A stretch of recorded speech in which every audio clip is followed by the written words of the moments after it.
Oi, pessoal, tudo bem? Eu sou a professora Camila, eu estou fazendo parte da escola humanitária. Eu sou formada em pedagogia, né? Fiz licenciatura em pedagogia e me especializei na área da neuropsicopedagogia, porque, para mim, é algo que complementa a minha prática como professora em sala de aula.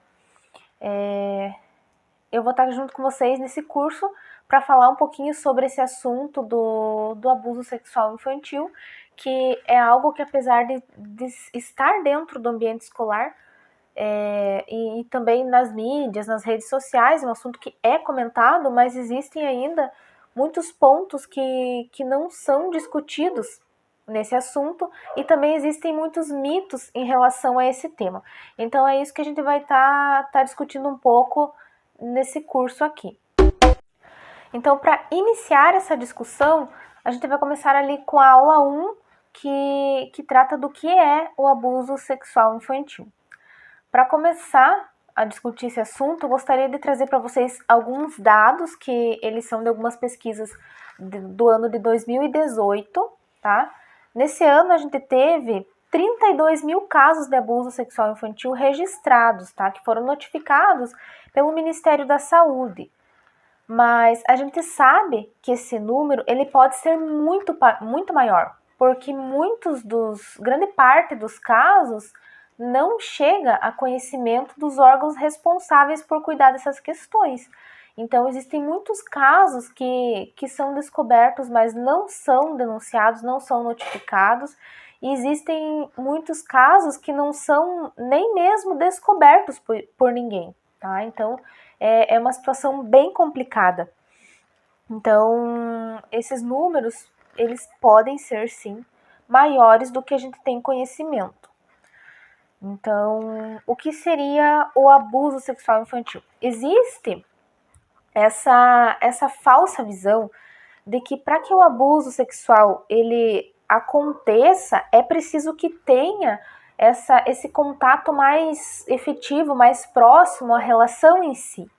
Mas não é bem assim, tá? Existem muitas outras atitudes que elas podem sim se configurar como abuso sexual. E as pessoas muitas vezes não têm essa concepção, tá? Então, aqui, o que seriam essas atitudes que podem ser também consideradas como abuso sexual? O simples ato de você expor a criança a cenas de sexo, isso já é uma forma de abuso, tá? Você estimular, incentivar ou forçar a criança a tocar o corpo do adulto com o objetivo de satisfação sexual é abuso também, da mesma forma que tocar o corpo da criança, tá? E aí não precisa ser só um toque nas regiões íntimas, mas o próprio beijar a criança, acariciar alguma outra parte do corpo com o objetivo de satisfação do adulto, isso é abuso, se configura como abuso. As pessoas não têm muitas vezes essa visão. Fazer a criança, incentivar a criança a se envolver em práticas sexuais, seja de que tipo for, com outras crianças ou com adolescentes, com outros adultos, isso também é abuso. Fazer registro do corpo da criança de qualquer forma que seja, em foto, em vídeos, até mesmo desenhos mostrando a identidade dessa criança. Então, tudo isso é abuso. Da mesma forma que trocar mensagens com crianças com conteúdos obscenos, isso é abuso também.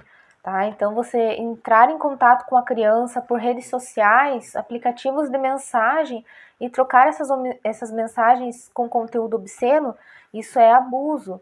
Ou então aquelas pessoas que enviam conteúdos obscenos para criança pelas redes sociais, você mostrar pornografia de qualquer tipo para criança é abuso, tá? Então, é preciso tomar cuidado, as pessoas que deixam a criança com o celular na mão, com acesso a sites de pesquisa, televisão, porque existem conteúdos que eles não são adequados para as crianças, e quando a criança utiliza esses recursos digitais sem supervisão, ela pode estar acessando esse tipo de conteúdo e isso se configura como uma situação de abuso. Então é preciso ter muito cuidado com isso.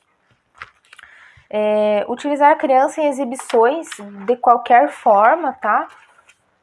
Com o objetivo de se beneficiar da situação, isso é abuso. Observar a criança em momentos de intimidade, então enquanto a criança ela está tomando banho, enquanto a criança está trocando de roupa, utilizando o banheiro, isso também é abuso, né? Parece uma coisa assim, como eu posso dizer, muitas pessoas quando sabem disso falam, mas isso é bem extremo. É sim, né? Essa questão é uma questão muito delicada. Então é preciso ter muito cuidado sim. Todas essas atitudes elas se configuram como abuso sexual e a pessoa que comete pode ser punida, deve ser punida e pagar por essa atitude perante a justiça, porque são situações de abuso. Então, o segundo item da nossa aula 1 é referente à questão de quem garante os direitos da criança sobre esse tema. Então, quem garante os direitos da criança sobre esse tema, vocês já devem ter ouvido falar, que é o Estatuto da Criança e do Adolescente, mais conhecido como ECA.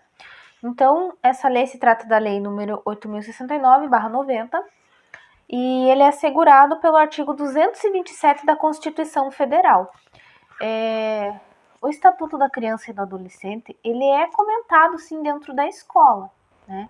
Mas é importante repensar como nós trabalhamos essa lei tão importante que garante aí os direitos das crianças e dos adolescentes.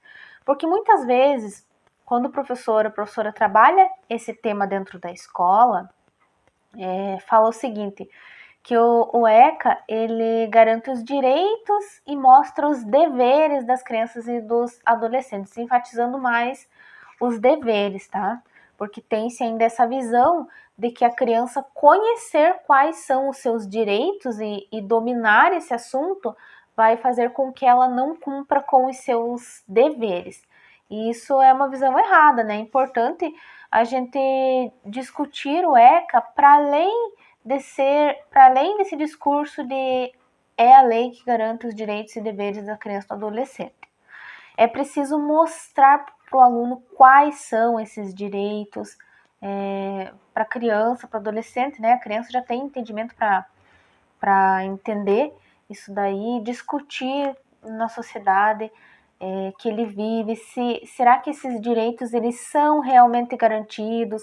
Será que são cumpridos? Tá? Será que todas as crianças, todos os adolescentes têm acesso a esses direitos básicos que são enumerados aí no ECA? Para que a criança tenha essa capacidade de refletir sobre o seu ambiente de vivência, o ambiente, a sociedade que ela está inserida, de uma forma crítica, tá? É muito importante e é uma peça-chave, né? Uma possibilidade aí de trabalho dentro das escolas, discutir o ECA para que os alunos desenvolvam o seu senso crítico. Mas o que eu gostaria de falar para vocês aqui, referente ao assunto que a gente está abordando nesse curso, é que apesar de vocês já conhecerem, né, que o ECA ele garante aqueles direitos básicos lá, de acesso à saúde, alimentação, educação, respeito, dignidade, segurança, enfim, ele aponta que é um dever não só do Estado e não só da família garantir esses direitos das crianças e dos adolescentes, né? Garantir que esses direitos estão sendo cumpridos. É um dever da sociedade como um todo. Então, todos nós temos essa obrigação de ajudar a garantir esses direitos, tá? De entender quais são esses direitos, de entender como o cumprimento desses direitos funciona na prática. É dever de todos nós, tá? Por isso que a gente não pode se omitir numa situação em que você percebe um abuso de uma criança, de um adolescente. É preciso, sim, fazer a denúncia, tá? É nossa obrigação fazer essa denúncia. Galera, a escola humanitária não possui vínculos políticos nem empresariais. Por isso, a sua participação é fundamental na construção desse projeto, Não esquece de deixar o like, se inscrever, ativar o sininho para não perder nenhuma aula e se você quiser, pode contribuir diretamente através do nosso Pix ou então do Apoie-se. Até a próxima aula.